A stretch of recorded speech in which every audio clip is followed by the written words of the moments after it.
What is up, guys? Today we're back with another video and jumping right into it.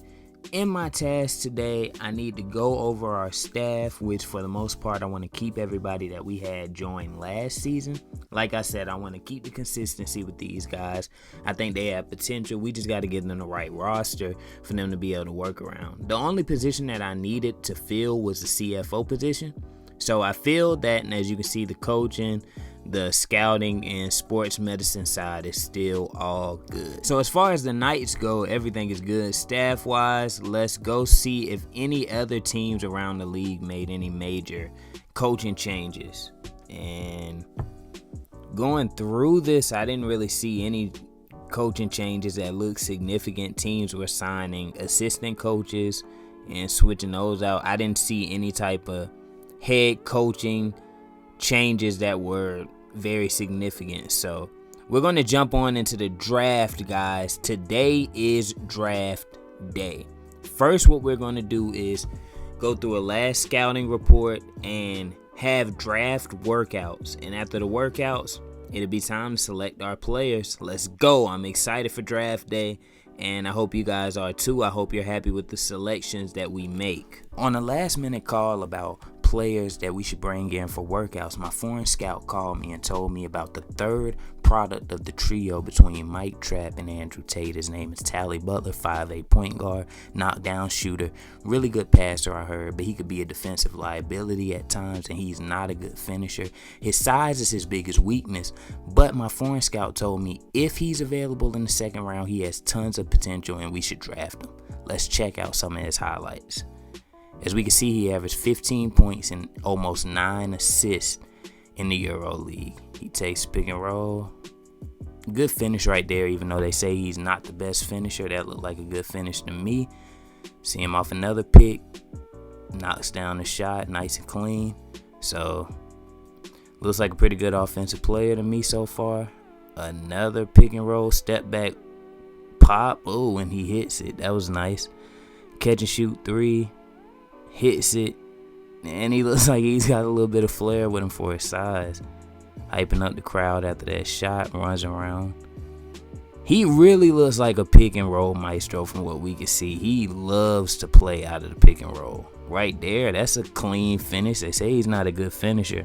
Looking at the draft combine results, and actually he's one of the players that I see first. Now his vertical is terrible. His sprint was good. His mid-range shot, he hit a lot less mid-range than a lot of other players, but his three looked like it was pretty good. So he may not be the best mid-range shooter. What stood out actually, though, was the fact that he has 22 badges. 22. That is the most badges I'm seeing here. After our foreign scout told me about him, I got our head scout to actually really look into him and see. Now, he has him position ranked at 6. Our foreign had him at 1. His ceiling is TJ McConnell, which is an okay starter. Floor Matthew Dellavedova. Says he has nice shooting form, hits the long-range shots regularly, looks pretty smooth. Generally speaking, his agility is solid and can get shots off without actions being run for him, so he's a good shot creator. Poor offensive anticipation, makes bad plays from time to time. I mean, that's being a young point guard. Has no craftiness at all, gets his shot blocked constantly. I guess that has to do with his small stature, his small size. The comparisons that I'm seeing from my head scout aren't mind-blowing with TJ McConnell and Matthew Dellavedova. I mean, those don't seem to match either because they're better defensive players and he's supposed to be a better offensive player, so those don't really make that much sense. But it says he appears to be lost on the court defensively at times, so I don't understand those. My foreign scout and head scout seem to bump heads on a lot of these players, honestly. My foreign scout is really crazy about the overseas prospects. Head scout cares more about the prospects in the United States, of course. And mulling through the rest of these players, Nikola Jovic was one that I thought looked good. But we're going to actually get some specific players in for pre-draft workout, guys. Sorry, I just got very intrigued with a 70 overall prospect with 22 badges. That's that small. That's extremely interesting to me. So we're going to go through and select the guys we want to bring in for individual workouts. Our last chance to look at them. Of course, we're bringing Chet, Jaden, Paolo, Jaden Ivey, Jalen Duren, Mike Trapp, Adrian Griffin. This Rocco Pecan kid has been climbing up draft boards. We'll bring him. Jabari Smith, Damian Collins. I had Peyton Watson, thinking about taking him off. I want to look into a couple of other players maybe later down the draft. I took Collins off. Added Tate. You know, our foreign scout was crazy about him as well. He's the 8th best playmaker shot creator right now. He has a good amount of badges. And I want to bring Nikola Jovic in. Heard he's a great passer, so I take off Jabari Smith. And we're going to try to add Tally Butler last, checking him one last time, see what more information we can get on him. And from here, guys, it's the draft, so buckle up your seatbelts and prepare. After we check out these combine results, we're going to be selecting our future stars. So we have Paolo first. He has 10 badges, glass clean and locked down. It's still saying Butler has 22 badges. His bench press is terrible. 3 bench presses. He shot it much better, though, from mid-range during that one. So, as we see, Jalen Duren didn't even attempt any NBA level threes. Andrew Tate shot the ball extremely well from 3, one of the better shooters here. And Mike Trapp shot it terrible. 6 of 25 and 4 for 25 NBA 3. He's a multi-position defender now. So, Adrian Griffin shot it better, but I think it's time, guys. Time for your 2022 NBA draft. Here we go.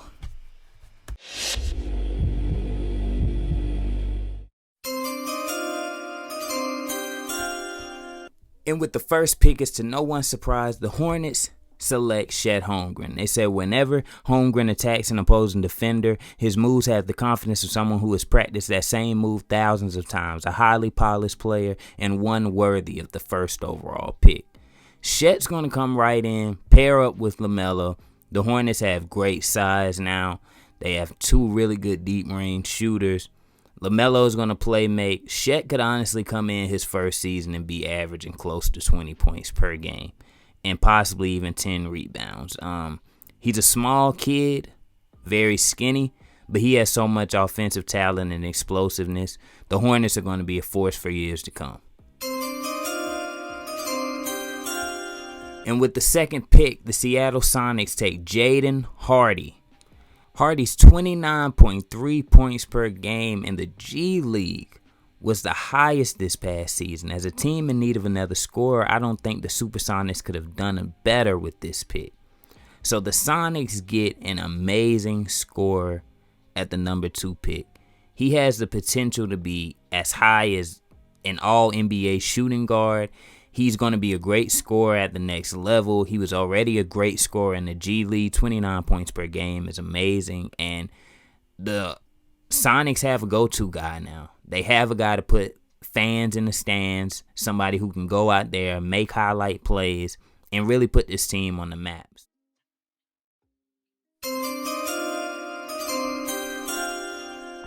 And with the third pick, the OKC Thunder select Jalen Duren from Memphis. Jalen Duren showed his rebounding prowess by pulling down 12.1 rebounds per game this past season at Memphis. He was the best in the nation at rebounding. Jalen Duren will come in, play center. He's 6'10", extremely mobile for his size, plays great defense down low, and is a great rebounder. He's going to be a very good, solid interior force for the Thunder for years to come, pairing him up with Shea, Josh Giddey. They still have the said unicorn Pokashevsky out there. So the Thunder made a great selection. And the Orlando Magic shock everybody by taking Mike Trapp, number 4. Trapp led all small forwards in the draft combine with 22 reps in the bench press. He's an extremely strong, athletic freak of nature, is what we've all been told. He played overseas last season, and he did all 4 years of college. He comes into the league at the ripe age of 26, extremely old for a rookie, especially being taken this high.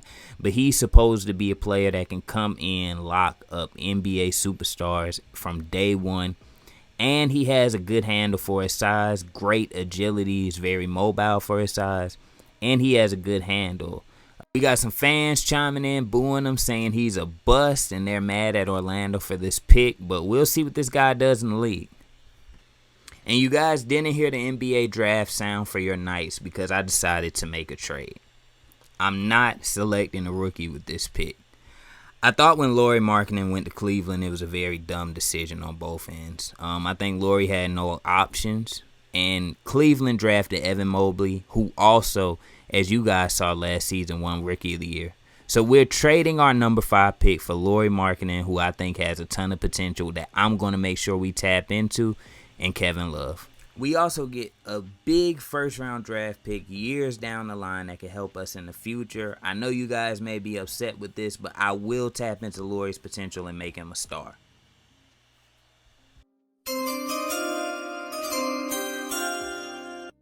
And coming off of the massively shocking trade, the Cavaliers select Paolo Banchero, number 5. Potential is both the most exciting and scariest attribute to talk about in a player. I've spoken with Cavs scouts, and they believe Banchero has the most potential in this draft.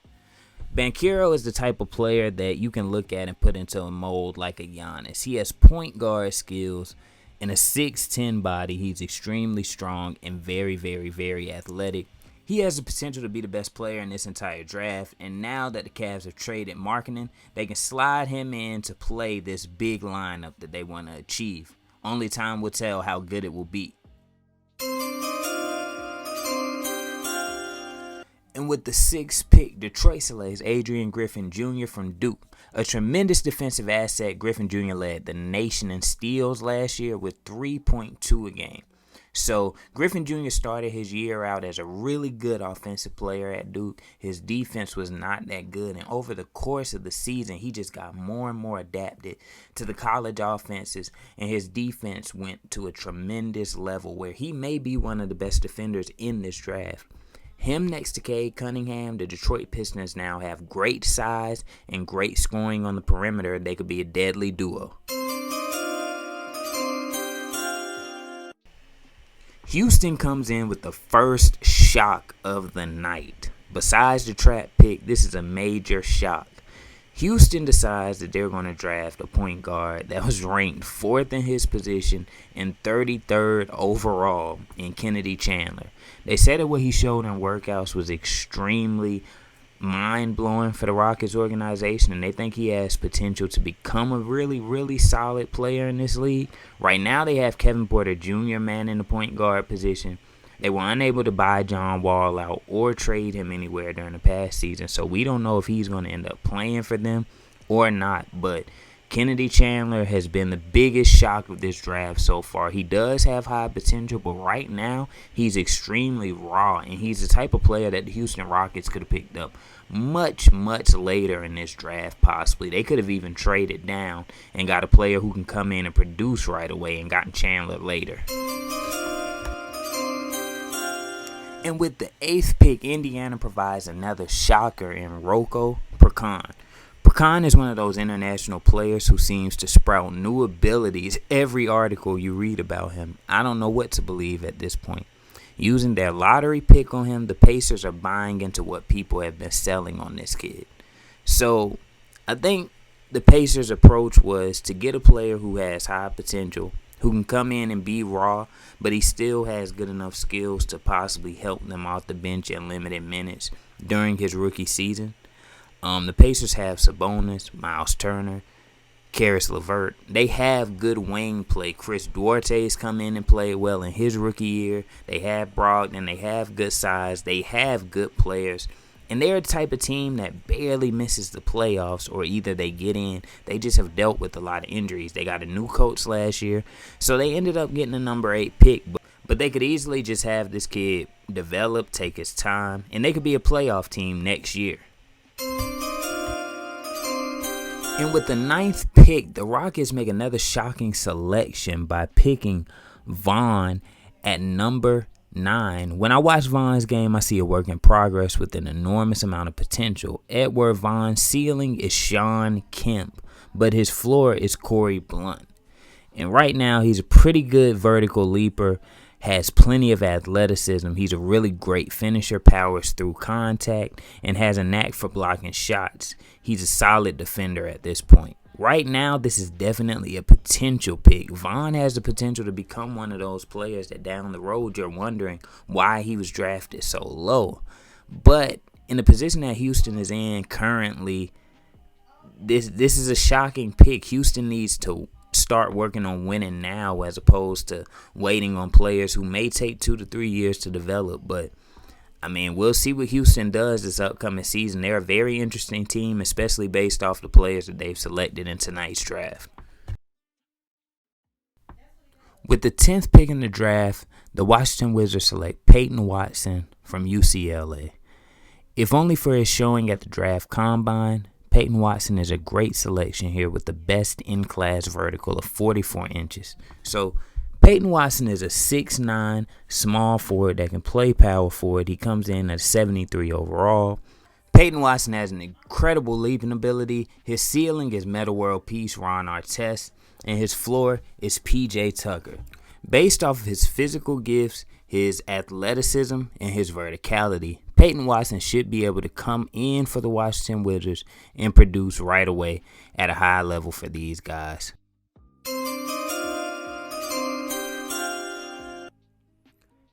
And with the 11th pick in the 2022 NBA draft, the San Antonio Spurs select Nikola Jovic from Serbia. Jovic burst onto the scene during the 2021 Olympics, where he was seen as a star player for his national team. His ceiling is AC Green All-Star. His floor is Anthony Tolliver. He's shown some ability at blocking shots. More than anything, he is a really good passer and low post player. Nikola Jovic is a steal for San Antonio and definitely somebody that I see Popovich having fun with, honestly. I think Pop is going to get the most out of this kid as soon as he makes it into the league. Now is the moment of truth, Carolina Knights fans. We are on the board, number 12, our first pick in franchise history. So Andrew Tate is still on the board. Our foreign scout will be mad that I won't draft him, but honestly, guys, I won't be drafting him. He stands at 6'1", which is more of a point guard height, and he's more of a combo guard. He can make some plays for players, but he score first, so we won't be drafting him. We already have Buddy. I want to look at Damian Collins. He's a well-rounded 4. He'll come in with 7 badges. He's a 74 overall. He's a really good defender. He comes in with a B on defense, a B- on offense. He actually can shoot for his size, and he's a really good finisher right now. He's 19 years of age, 6'9", coming from John Calipari in Kentucky.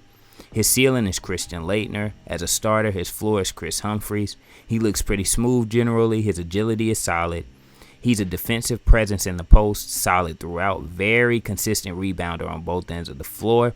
The only thing he doesn't have is a firm grasp on offenses at the moment and how they're run. So he's more of a rim runner, I would say, early on in his career. But he can shoot threes. As you see, he shot 39% in college in 36 games.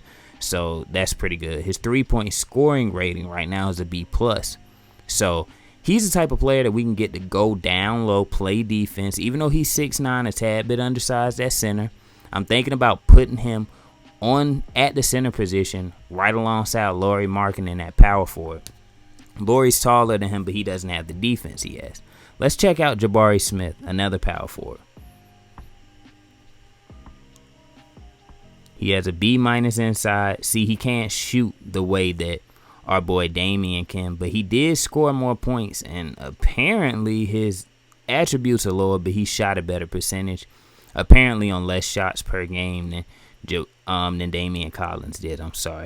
His draft rank is 7th. His position rank is 2. He's from Auburn. We don't have as much information on him, so I don't know how many badges he would come in with. He's the opposite of Damian, whereas Damian had a B on defense and a B- on offense. He'll come in with the B on offense, B- on defense.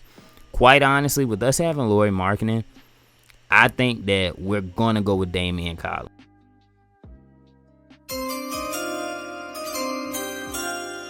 With the 12th pick in your 2022 NBA draft, the Carolina Knights have selected Damian Collins, power forward out of Kentucky. And of course, on our pick, 2K glitches because we don't even have Trevor Ariza on our team, so that was irrelevant. There's no reason we don't get anything cool said about our prospects. Sorry for that, guys. And with the 13th pick, the Denver Nuggets select Jaden Ivey. There will be many in the media that will see this as a surprise pick. I, for one, am not. Solid on Ivey's upside, but also what he can bring to the table right away for this team. That's what the reporters are saying about Jaden Ivey. Quite honestly, I'm surprised that Ivey dropped this low. He went from being 4th, possibly 3rd in his draft. His position rank was 2nd, right behind Jaden Hardy, and he ends up being picked 13th. He still has the same comparisons, which is DeMar DeRozan. He comes in with 4 defensive badges. 1 is gold, 2 playmaking, and 3 finishing. So, I mean, the Denver Nuggets got a really solid player in Ivey. And with the 14th pick in this NBA draft, the New York Knicks select Yannick Zosa, who is a center. And with Mitchell Robinson entering free agency this summer, they're just thinking about the possibility that he could leave. So I think they drafted more for need.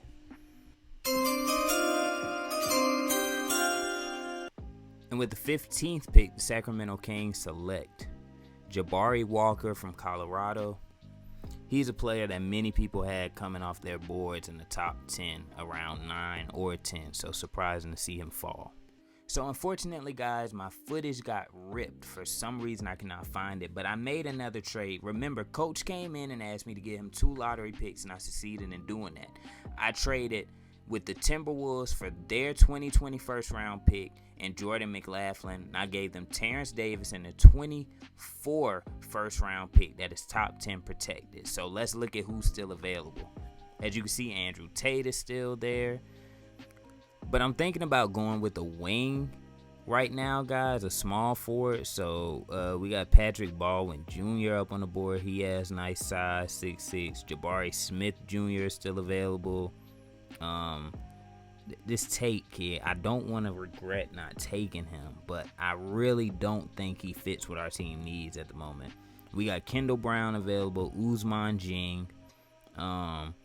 It's a good amount of small forwards still left up here on the board who has some pretty high rankings. Let's check out Kendall Brown. He has posterizer. His ceiling is Otto Porter. His floor is Adam Keefe. Controls the defensive low post well with aggressive play. Can really throw it down sometimes. Creates highlight plays. Okay at taking contact on drives. He has decent upper body strength. He's from Baylor. He's 19. He's only 210. Needs to work on his medium range shooting. Poor passing fundamentals. Doesn't hit guys in the pocket. Doesn't have good low post ability is what they're saying about him. He shot 32% from 3, so apparently he's not a good 3-point shooter. Or I'll say he's inconsistent. But this gave him a B+ in his 3-point scoring area. His perimeter D is an A.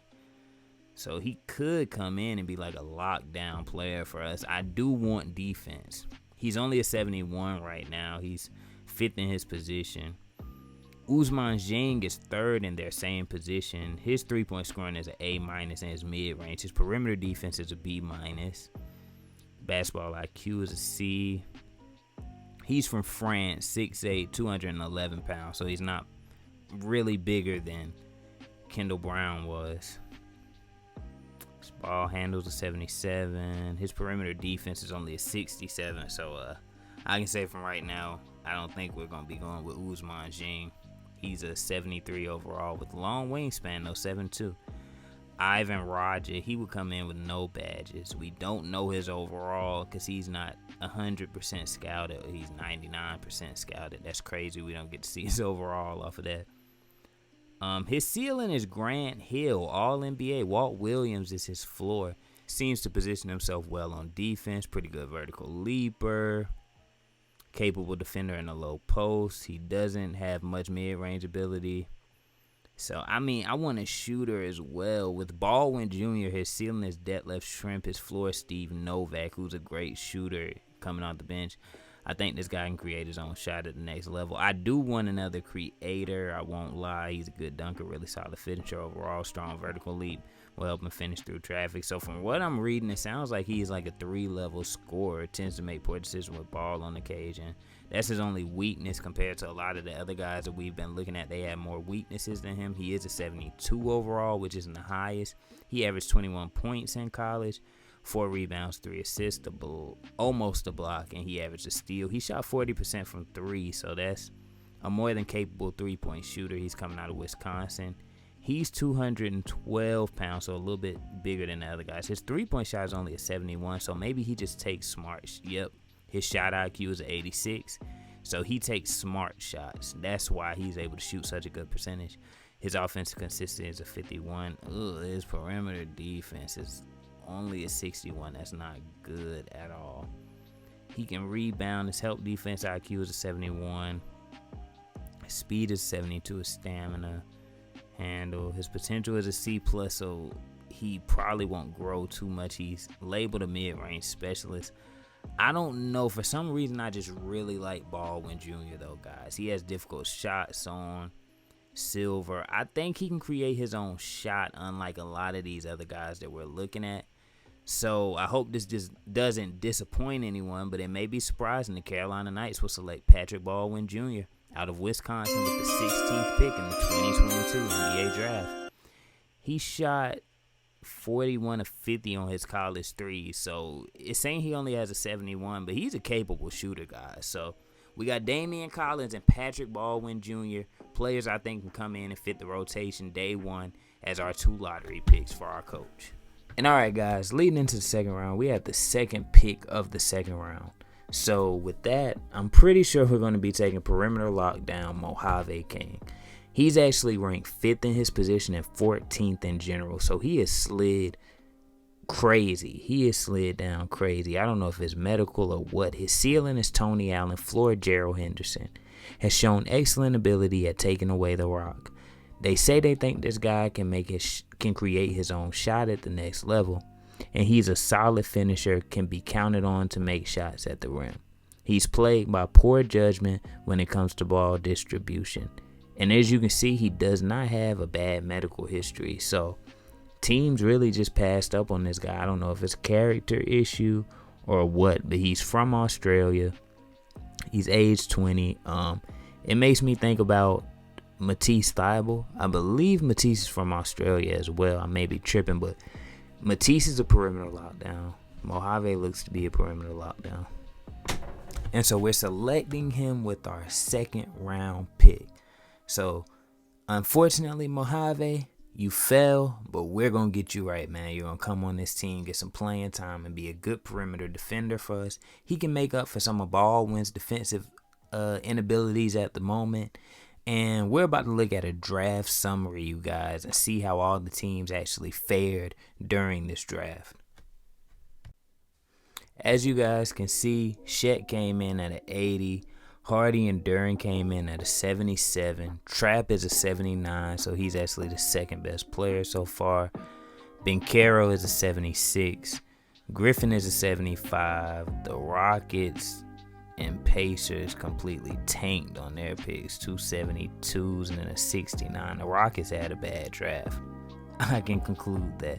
And then the Wizards come in with a 73, so that's better. The Spurs have a 75. We got a 74, so more like in the middle. Nuggets got a 74. Knicks got a 75. Kings got a 71, bad pick. We got a 73. The Mavericks get a 69, that's a bad pick. 67 for the Grizz, they get a 73 as well. Raptors 68, bad pick. And then we run into the biggest surprise. It just said this kid had 8 badges. Now he's just a shot creator.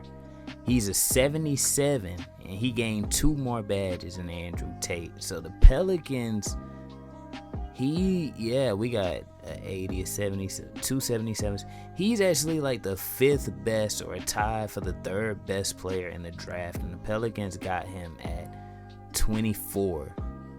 Ceiling is Klay Thompson. Floor, Courtney Lee.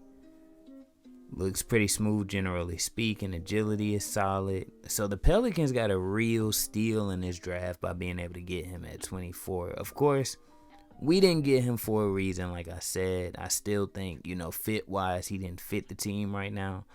But, I mean, the Pelicans definitely got a steal. That's all I can say. I can't wait to see what he does and like when he gets into action and what actually comes out of this player, because he's a really good scorer. Supposed to be a really good scorer, and Jaden Hardy is supposed to be the best scorer in the draft. So I can see those two definitely having battles over the course of the season. See, somebody had him going number 7 to the Rockets. He fell all the way to 24. I don't know if it's a character issue again, like with Mojave or what, but he's got badges in every category. This is going to be an interesting situation to watch. Team him up with Zion and Brandon Ingram.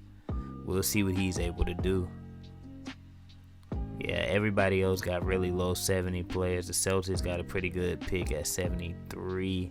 And then in the second round, we got the highest overall player with Mojave. So he comes in with two defensive badges, and one finishing badge. He's perimeter lockdown.